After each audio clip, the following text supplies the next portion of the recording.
Alright, hey bros.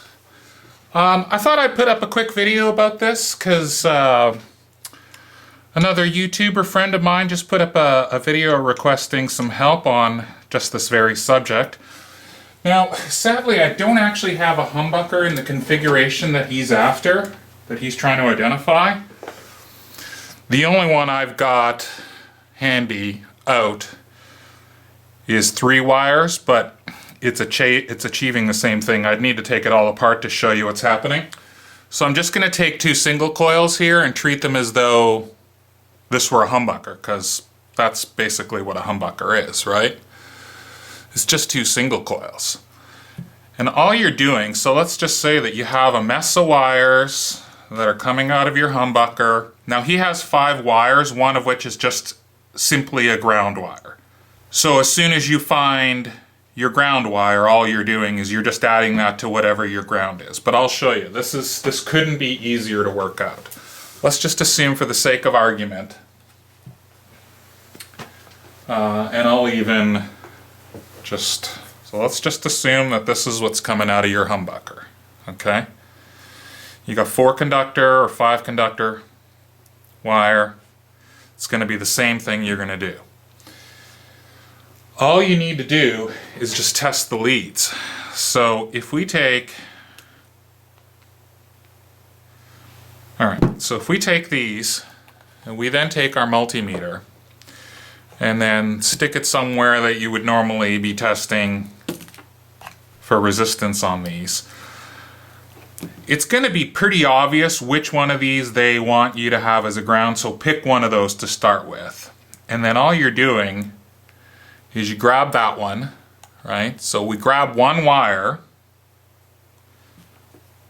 and then we start testing. And wherever we get a reading, we know those belong together. So I can stop right there. I know these 2 are a pair. So I know this white and this black are a pair. And I now know that that yellow and that black are a pair. So you can still test,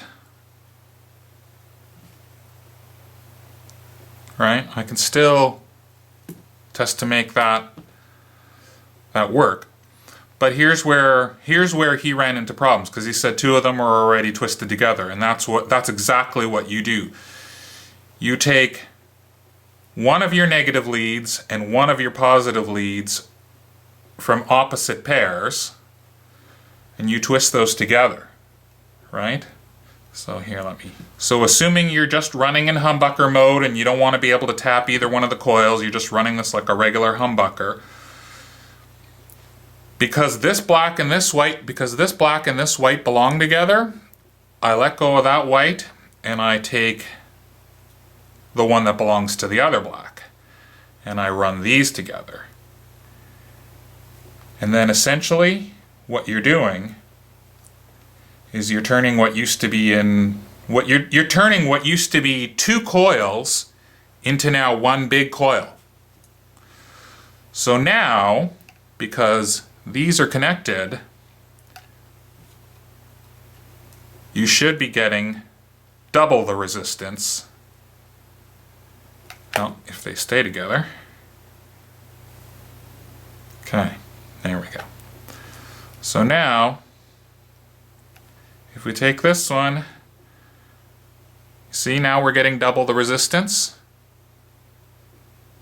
because the current is having to make its way through both coils now. So that then becomes your ground wire, this then becomes your ground wire, and this then becomes your hot wire. And if you've got one more green wire snaking out of there that doesn't belong to either one of these pairs, it just gets twisted right along. You just take your remaining wire that doesn't belong to either one of these pairs, and you'll just twist it with whatever ends up being your ground wire. Those 2 get soldered to the volume pot. So now all we're doing is whatever you determine to be the hot wire, right, either gets run to your volume pot or to your switch, and then from your switch to your volume pot. But anyway, the signal ends up there. Okay, so once you've identified your hot wire, and it's either running directly into here or from a switch to here, doesn't matter, that's according to your wiring, you're left with your ground wire. And if, like in the case of Eric, he has one green wire that doesn't belong to either one of those pairs.